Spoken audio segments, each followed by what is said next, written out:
Welcome to the Great Ideas Podcast, where we explore many topics, including leadership, teamwork, relationships, politics, economics, pop culture, health, sports, food, and anything else that's a great idea.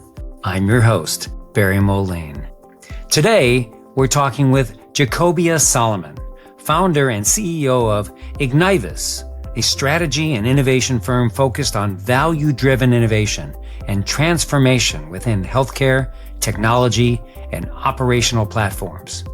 Jacobia talks about her journey to become CEO, serving in several executive positions in her career thus far. She discusses key issues learned along the way, including the importance of people-focused leadership, resilience, and authenticity. Jacobia reflects on navigating challenges as a woman and a person of color, fostering team ownership, and adapting leadership styles in both large and small companies. Our conversation highlights the value of diversity, building trust, and empowering teams to innovate. Jacobia emphasizes that true leadership is about inspiring others, creating inclusive cultures, and leading with empathy, clarity, and integrity. You'll really enjoy this conversation. Let's get into it. Welcome, Jacobia. Barry, how is everything going? It's great. Great. I'm delighted that you're here on the podcast. So describe your journey to become the CEO, and along the way, talk about a few of the big lessons that you've learned. Okay. I would say my journey to becoming a CEO wasn't linear. And that's one point to note, right? And it's not like my journey will mimic somebody else's journey. And so I would tell you that it was layered with moments of challenge, reinvention, and purpose. So I did not start out saying I want to be a CEO. I started out by asking, where can I make the most impact? So early in my career, I was an engineer with Ford Motor Company. And I was building systems and designing systems and solving operational problems. I was focused on results, hitting targets, reducing costs, scaling outputs. But over time, I realized that real leadership wasn't just about performance. It was about people. So I started to seek opportunity. I started to seek education of what will support me to be able to grow in that leadership role. So that was the first big lesson is, your strategy is only as strong as the team who believes in it.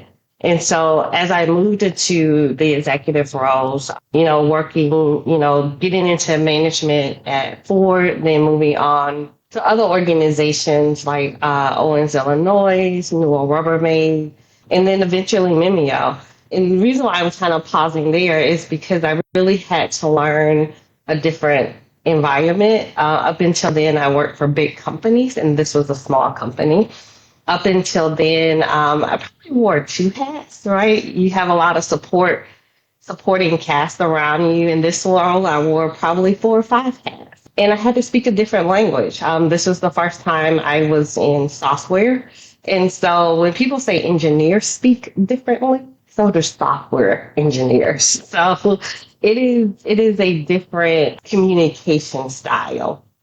And so, when I think about that lesson, just over time, I realized real leadership, again, like I said, wasn't about the performance. It was about getting to know the people. And so as I moved into those executive roles, one thing I also noticed is I was often the only woman and sometimes the only person of color at that table.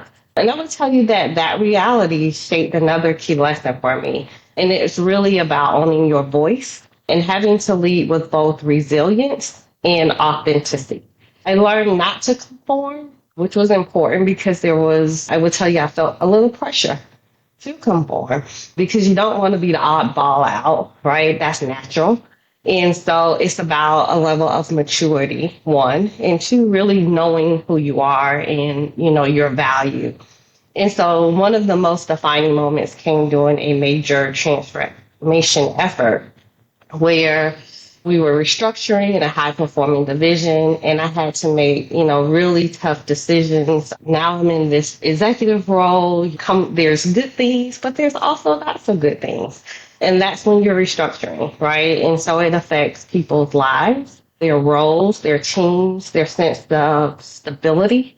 And so I leaned into, I would tell you, strategic empathy. I'm listening deeply, communicating with transparency, and making sure even the hardest decisions was handled with dignity. So my parents always told me to be first principle based. That's always treating people with respect and dignity all the time. And so I really leaned into that, especially during difficult moments. And so that experience reminded me the hardest part of leadership isn't knowing what to do, it's having the courage really to do it in the right way. And so over the years, I've had the privilege of scaling businesses to hundreds of millions in revenue, launching innovation hubs, building diverse and high performance team. But the title, I would tell you, of CEO, and I'm going to steal Kia's CEO, Thashonda, when she say you're renting your title, right, has always meant one thing to me, because you really are, because it's you who fill the role, right, in any role that you have. And so being the clearest voice for the vision and also the loudest advocate for the people who bring it to life was what it meant for me to be a CEO and to understand what it takes. So I would tell you, I didn't just grow into leadership. I earned it through listening, through learning a lot, right? Not just in books or consortiums or groups that you're in, but learning through just understanding growing pains and really lifting others as I climbed, because I would tell you there's safety and reassurance. More importantly, you're creating an environment where people can always show up as their best selves. And so that's what my journey was like, becoming a CEO. And, some of those lessons along the way that really stick with me today that I continue to implement today. And it has really aided me in just being the best person I could be, but also the best leader I can be. Well, that's a great trajectory, and I have a lot of questions. I'm happy. So you started as an engineer. It seems like many of the things you described in leadership, actually, I want to say everything you described in leadership, but I'll just say many for the sake of the question, seemed that they were about people. Mm-hmm. And did I hear that right? I just want to make sure that it almost sounds like, yeah, you have to understand foundationally what business you're in and what you do and know the language and so on. Nevertheless, everything about leadership, bringing the team together or dealing with people, is that what I heard? Yeah, well, my hope is that leadership is about people, right? I mean, part of leadership is inspiring, is motivating. You have results, good or bad, but it's people that bring the vision to life. It's the people that will execute. And the more, I would say, the stronger you are collectively, then it helps with success. It also helps for you to be able to turn things around when you're not successful, right? Failure is a part of that success because it allows you to learn. And so I've always thought of leadership is about people. You are required to know the business. You're required to know your industry, your competitors, your clients. But the people aspect is, I think, a major part of leadership. And so I was educated, engineering. I have a master's in engineering management. I have an executive MBA. Those are all great. But if I was not a great people leader, it would mean nothing. So how did you learn that along the way? I think you said something like you got the training or you put yourself in situations, or you said something of that nature. And I was wondering, what are the things that you did to get more experience in dealing with people? Things that I did, I've always one that I've raised my hand to take on special projects. to take on bigger moments. I'm a believer that I can learn as I'm going. I did not feel like I had to check every single box before I stepped into something. And so for me, it was, I'll tell you an example that I learned early while at Ford. So I was great, right? Design, I was this hot shot. I got promoted into leadership roles. And then I decided to say, hey, let's go in manufacturing. A little nuance difference there. And I was learning Lean and Six Sigma. I got certified in it. Ford really invested into the methodology. And from that, they created where you can go to different plants and be really kind of act as a consultant to really spread the Lean Six Sigma methodology throughout. And again, I have my toolkit, right? Packed with all the tools that I've learned. I walked into a manufacturing plant and I was gung-ho about doing this project. And I would tell you that everything went right until it went wrong. And when it went wrong is where, as soon as I walked away, it wasn't sustainable. And that's because I did not rely on the team that was there.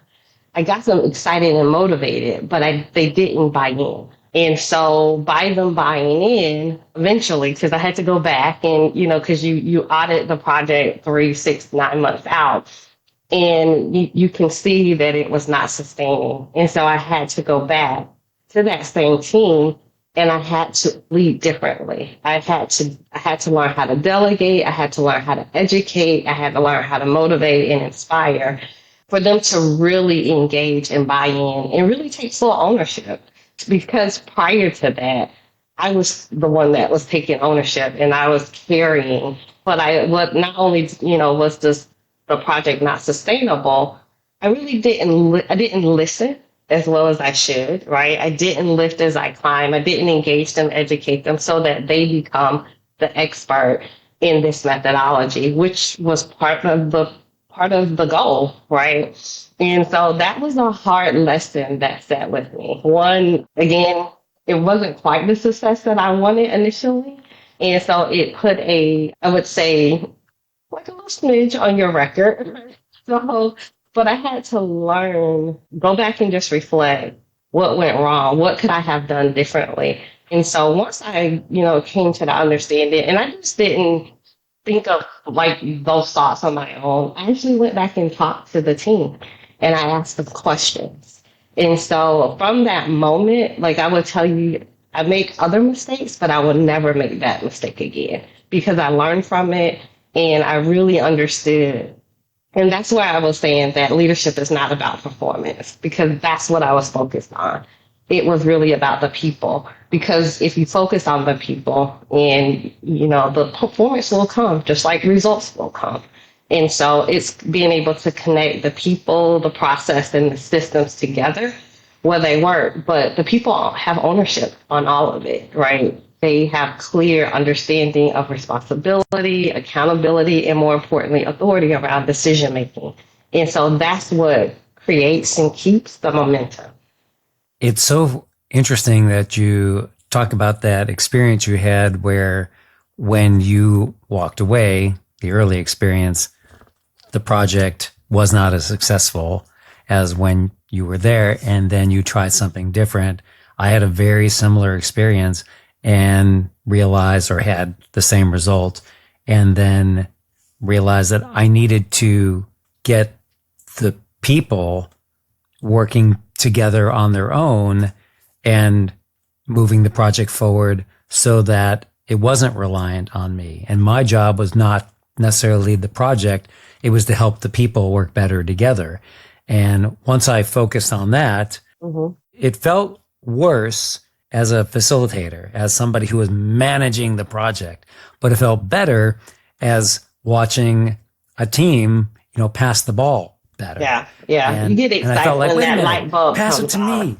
Yeah. Wait, I want to shoot that 3-pointer. Yeah. Like, no, Exactly. that's not your job. That's our job. Yeah. But then it felt better in putting together the team. It was more like a coach, maybe a player coach, but the player part comes in only from time to time. Yeah. But yeah, very similar experience. And sort of career shaking Mhm. Oh, yeah. because it was like, why are things falling apart when I'm not there? And I'm the problem. Hmm. Yeah. Yeah. So you mentioned that you were in big companies and small companies, and in the smaller ones you wear more hats. Is that the biggest difference, or what are some of the other differences that you see in big versus small? And the first thing that comes to mind is, do employees act differently? You mentioned Mhm. the concept of, like in a large company, there are people for everything. Mhm. And whereas in the small company, well, you're wearing more hats, but maybe everyone wears a lot of hats. Is that something that is a part of sort of the big versus small? Any reflections on that?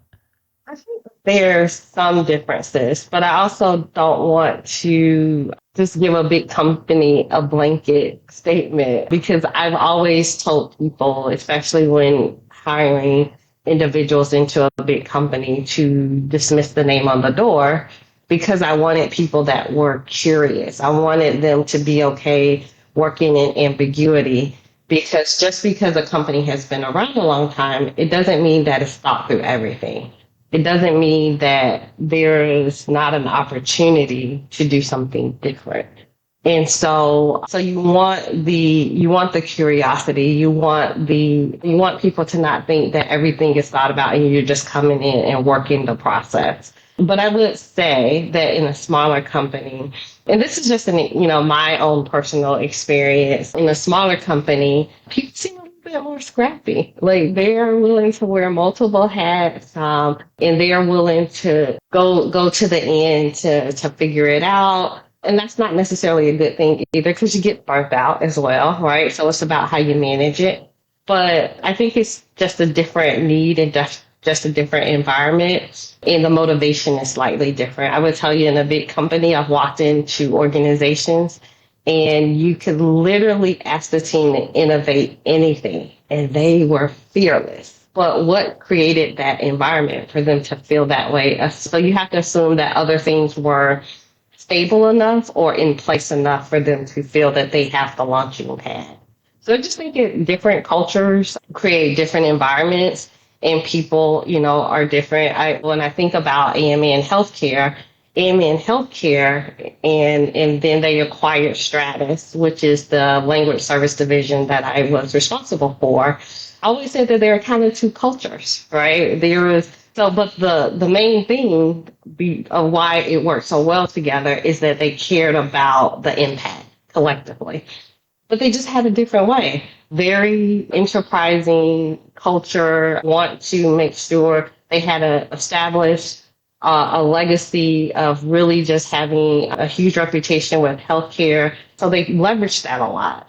Whereas with Stratus, which is now part of AME Healthcare, what I love is they still had that scrappy spirit. And so because we were going through a transformation, because it required for us to mature, because we were growing 24% year over year, it was time to take the duct tape off of processes and kind of put some pen to paper on processes and procedures, throw some automation where we were doing things manually.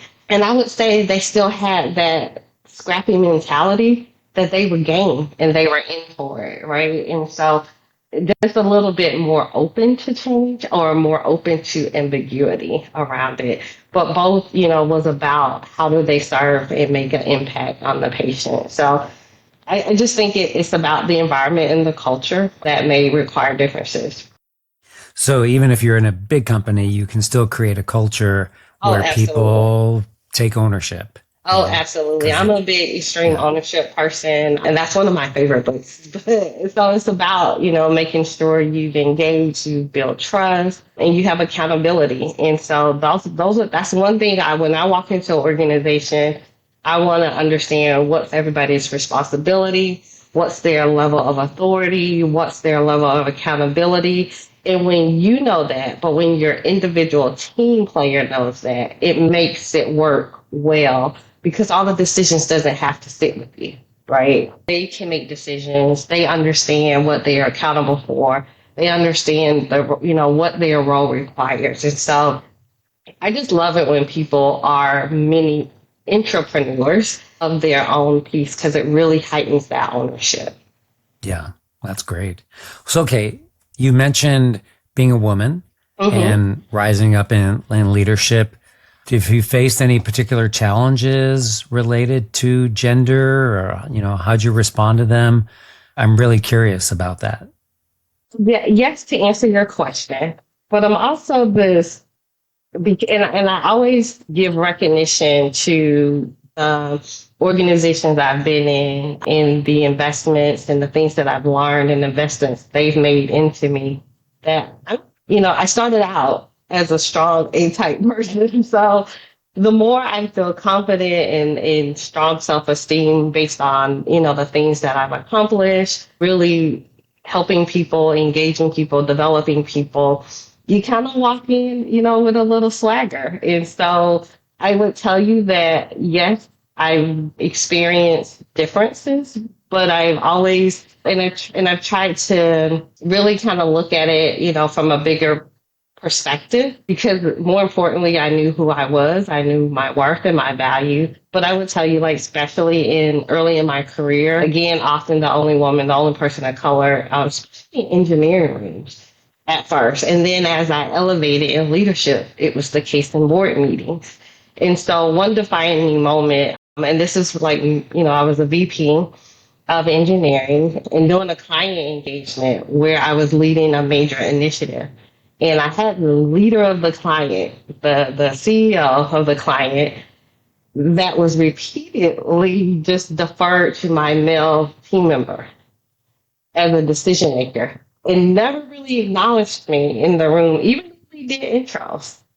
And after ignoring guidance, despite multiple attempts to redirect conversation, really just course correct, because I thought, I'm always thinking there's a misunderstanding, right? First and foremost. And so after several respectful corrections, I made the decision to just walk out of the meeting. It was no longer worth my time. And not only that, I just felt like there probably does need to maybe be a meeting before the meeting.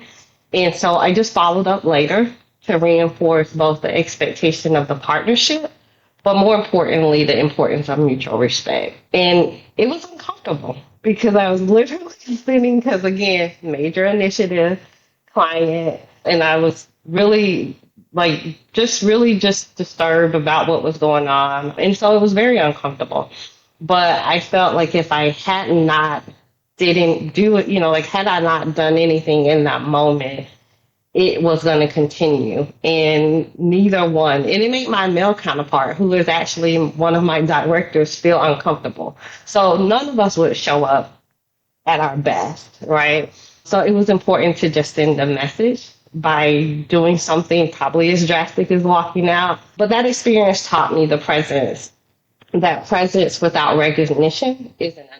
So it's not about just showing up. Sometimes you have to teach people how to engage with your leadership. Definitely proximity builds credibility, but so does setting boundaries and really walking in your worth. So my advice to people that walk into a room, don't shrink your ambition or your presence to fit someone else's comfort. Own your voice. Like I said, I kind of, I already kind of had a swagger. I've done things. Like, I'm really fit for what you want to do. And so really honor your value. And again, sometimes leadership is not about being liked. It is about being effective, and never forget to pull others forward. Again, like I made sure that I protected my team that was in the room before I walked out, because I did not want, this was a group effort. So not only did I walk out, but they followed suit because we were looking at each other and they got up with me.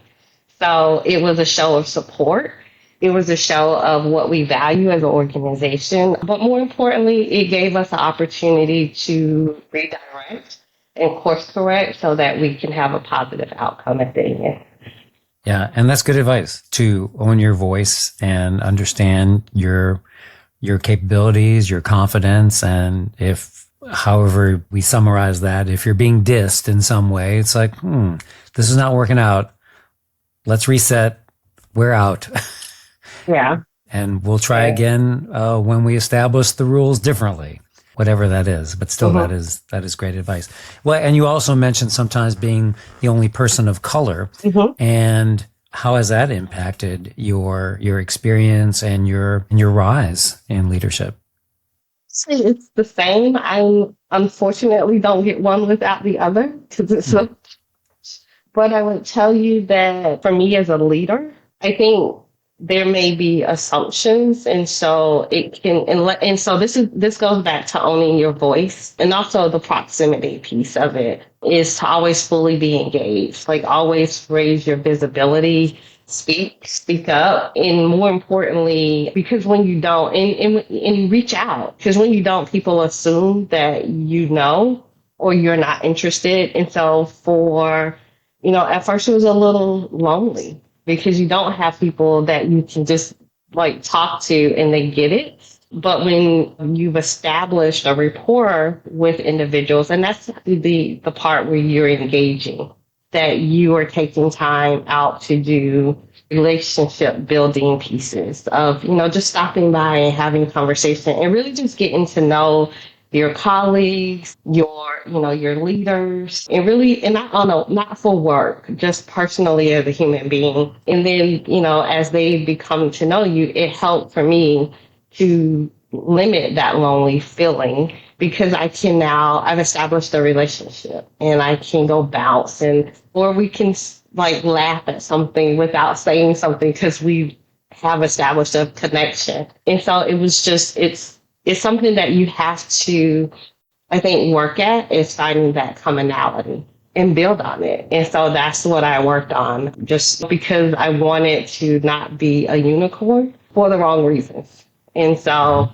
those are, just some steps that I took to just really connect. And I've met some really great people that I still talk to today. Yeah, that's great. When I first became a CEO, and this was close to 30 years ago, one of my first major hires was about a year into my job, and I was hiring a vice president, basically.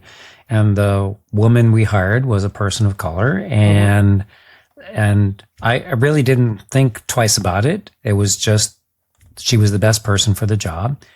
And I remember prior to that, this was in Florida, and sort of the South, and I wouldn't say objecting to women or objecting to people of color, but there's just still some something in the ether about that. And I had two attorneys that used to work together, and then they split, but we still kept them and they did different work. And one of the attorneys that left the firm, that attorney would say to me, I had to leave the firm because Fred, the other attorney, he wanted me to do everything his way, and I have my own way of doing things. And I just thought, oh, that's interesting. And I noted that they both had different ways of doing things. One was very regimented, and the other he was more casual and got to know people in a different way.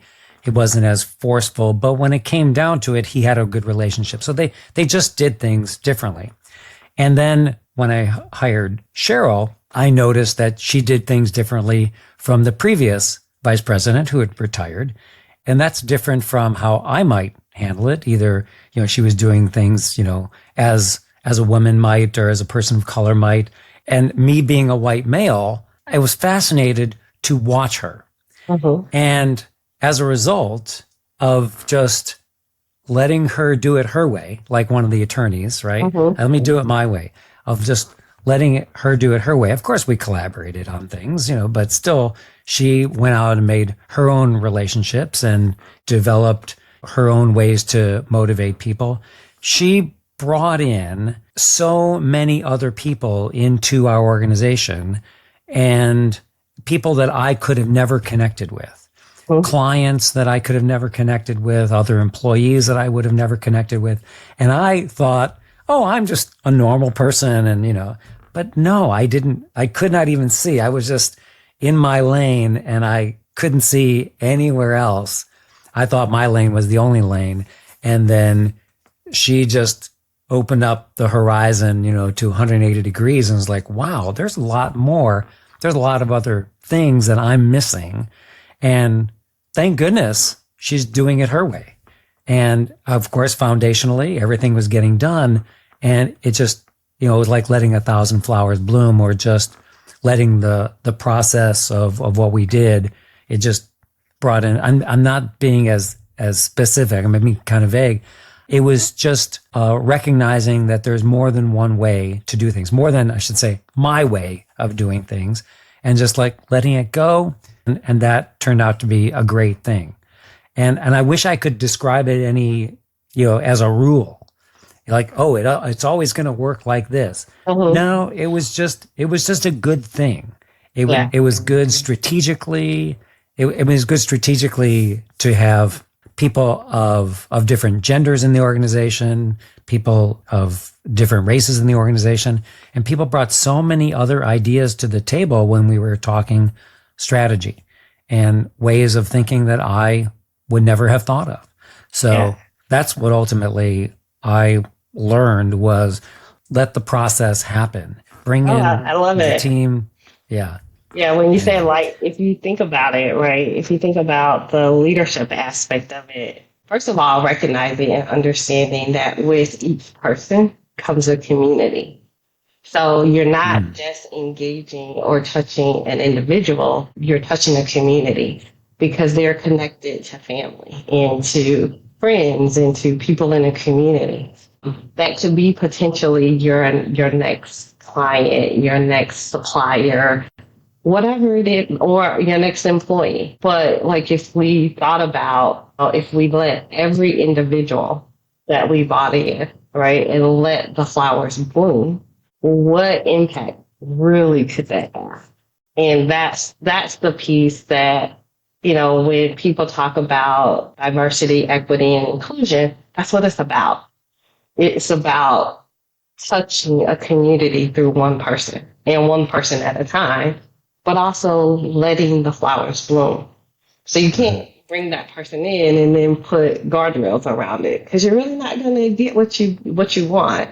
You're going to get more of the, and that's why I was saying, like, early on, you feel the pressure to conform, but then you have to realize why you're there, what you bring, and really sit in that and lead with that. And again, like, I love the let the flowers bloom, like, let the flowers bloom. And if every leader did that for their organization, can you just imagine what that organization could accomplish? Yeah. You also said being a clear voice of the vision of the organization, or either of your group at the organization. And it feels to me like that's how you bring everybody back to the center. And they're going to go out and work on projects and do things, but we always have to make sure that we are focused on what our organization is doing, what our mission and vision are doing. Is that what you think as that role of the leader, when you've got a team that's working on a project and you don't know every detail, but your job is to continue to bring together them toward that vision? Yes, I believe, when I think about a CEO, right, it is bringing that clarity, and knowing that it is your job to bring that clarity, especially in chaos. Knowing that it's your job to craft scalable systems and processes, but also knowing how to rally your team around the mission that they can believe in, enough that they can believe in it. But in doing that, it's not just you as the individual. For me, I seek people out that play a role that is naturally of strength. And so, for example, like at AMN, I had a person, she was the VP of operations, but she had grown up with the organization from, as a startup. And when I tell you, she is the heart, and I knew that when I first met with her and talked to her. So I leveraged that. So anytime we needed to rally around a mission, I asked her to help lead that, because she's the heart of the organization. So it's about bringing the head and the heart together to get people to really believe in the mission. At Siemens, I had an individual that was a similar hat, but, was all about, really connecting and collaborating. and being able to break down a lot of barriers, especially cross-functionally. So I leverage that individual, that strength, their superpower. And unless you build relationships or get to know people, going back to the leadership part, how do you know what their superpower is? How do you know how to leverage it to really rally a bigger group of people around a mission that they can believe in? And so that is very important when I think about a leader, a CEO, is really creating that clarity around the vision and then really advocating like hell around the people. Earlier, you mentioned restructuring. You just said that word. And then you said treating people with respect and dignity. I'm guessing that you have been involved in some restructuring at some point in an organization. And what that means is there's been change. So is that accurate that that has happened? So my question is, tell me about some of those restructuring or some of the changes that you've been involved with and what you do to help people work through it. Say, one is going back to understanding the vision, but, the mission and understanding. I always kind of lean on four things, right? Strategically. And that's who do we want to be? Where do we play? How do we win? And what do we do? And you have to be transparent. People want you to lead with integrity. And so you have to be transparent where you are clear about how things are going. You're clear about what needs to change. You're clear about asking them to help you with the process so that it doesn't feel like it's something that's being done to them, but it's something that you're working together. So when I think about, times where I've led a massive restructuring, my first time I was a project manager, to be fair. And it was interesting because I just went to leaders and said, you have 4 people, you have 10 people, I didn't know what name you were going to put in the box, but I knew the number.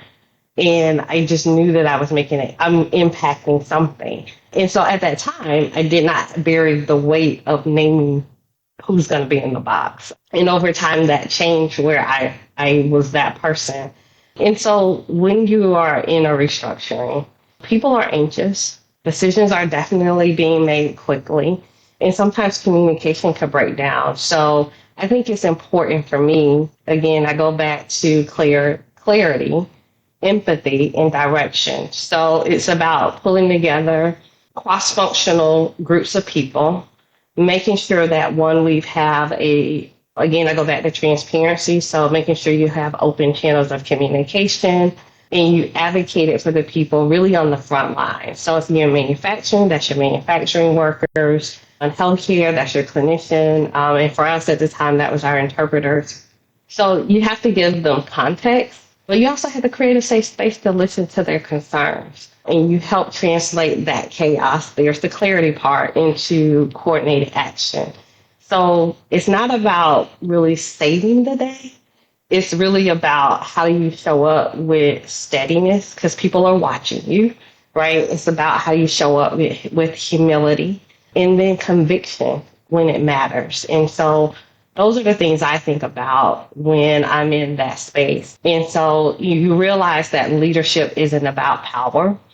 It's about that responsibility, again, dealing with people in moments or uncertainty. And it's the decision to guide others through change, to carry the weight of others that trust you with care. And since then, I would tell you that every leadership role that I've taken has built on that foundation. And so part of it is, you lead by listening, you lead with purpose, you keep people focused on why you do what you do, why it's important. And you also acknowledge that sometimes all that's in this room may not be the person that get us to the end of the journey.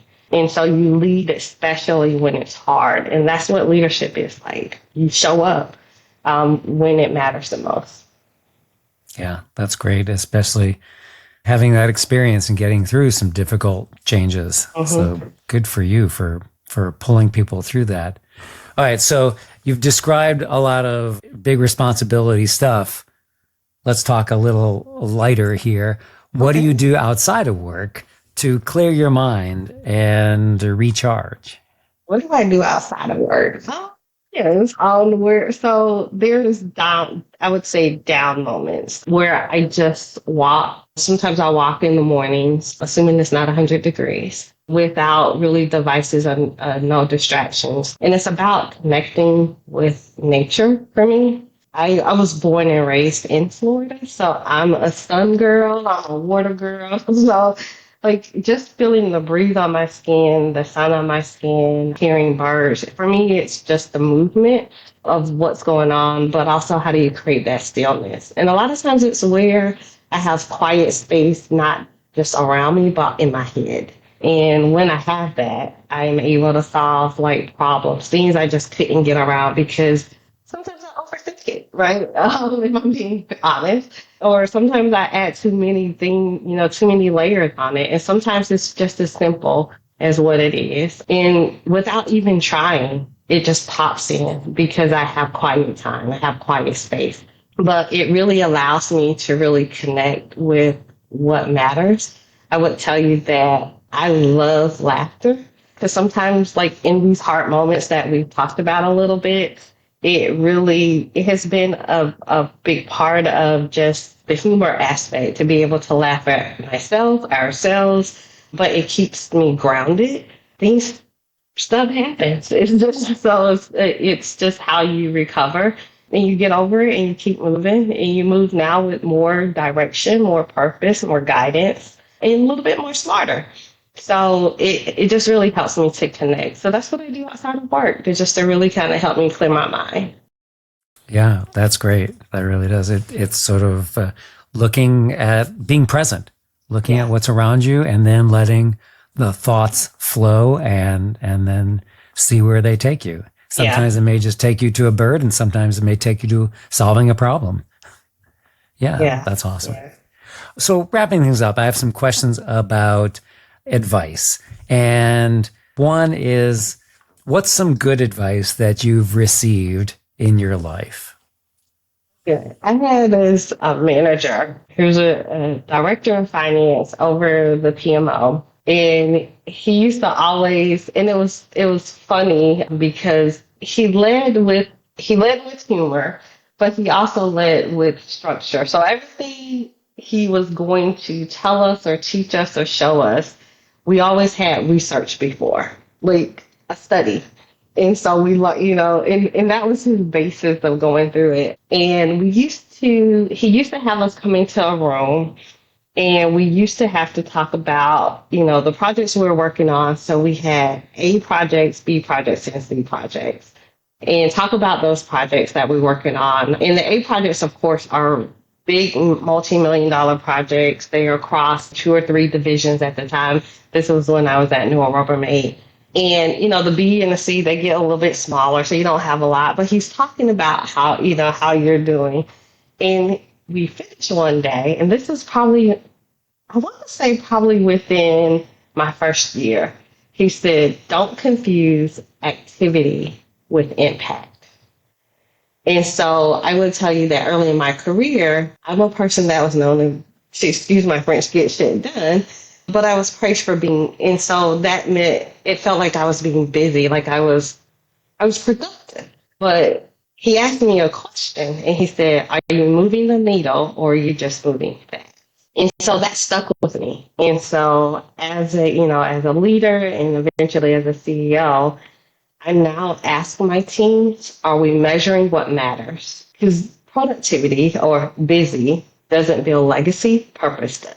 Like, people will remember you by what you did to the purpose, according to the purpose, your mission of why you were doing what you were doing. And so are we measuring what matters?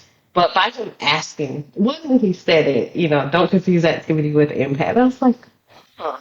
And so I started to think about it. But when he really, am I moving that needle or just moving fast? It gives you pause to make sure that, one, what you're doing is intentional, but that you are thinking through why you do what you do. Is it going to move? Is it going to delight or do something? Is it going to solve a problem? Is it going to delight the customer? Is it going to propel the business forward? Is it going to, just different things you're asking yourself, are we measuring what matters? Like what really matters in this process? Because you're hit with a lot of expectations and you're hit with a lot of KPIs, but ultimately you want to roll those KPIs to something that matters. Yeah, I love that. I think about that as we can be climbing a lot of ladders, but are the ladders leaning against the right walls? Mm-hmm. Yeah. You want to make sure strategically we're moving in the right direction. Yeah. That's great. All right. So last question is, what advice do you have for a young person just coming into the workforce today? What would you say that they should focus on or do or whatever? Exactly, because we always talk about the younger generation being ambitious without foundation. Maybe that's a nice way to say it, right? But I don't like that about them, right? And so for me, it's about trusting your instincts, lead with empathy, but most importantly, do not be afraid to take bold leaps. Even before you feel ready, which is probably not this group, but it's like taking bold leaps. I would tell them that every talent is shaping who they are. It's shaping their resilience. It's shaping their clarity. And so lean in, because I think that's the biggest opportunity for a young person is that challenge piece. I talk to my sons all the time about building struggle muscle. And part of that struggle muscle is shaping the resilience, shaping clarity, and really lean into that. Don't run away. Don't shy away from it. Like there's no shame in it, but lean into it, listen more, and know that the purpose will always outlast the pressure. And so that's the advice that I would give to younger people collectively. But take the leap. Like, do it, but understand it's not going to look pretty all the time. And when it doesn't, build your struggle muscle. Great advice. Well, thank you, Jacobia. It's been wonderful talking with you. And well, if we transcribe this would be a book. Well, thank you for having me. Provided a lot of really fun experience and advice. Yeah, it's been really fun. Like to just be able to share, but also learn a little bit more about you and that we have some similar experiences. But no, thanks for having me on your podcast. A pleasure. All right. Thank you. Thank you. Bye-bye. Thanks to Jacobia Solomon for being our guest today. And thank you for listening. If you want to get in touch or if you have an interesting topic and know someone you think would be a great guest on the show, send me an email at barry@barrymoline.com. And please leave a 5-star review, which helps others find their way to the Great Ideas Podcast.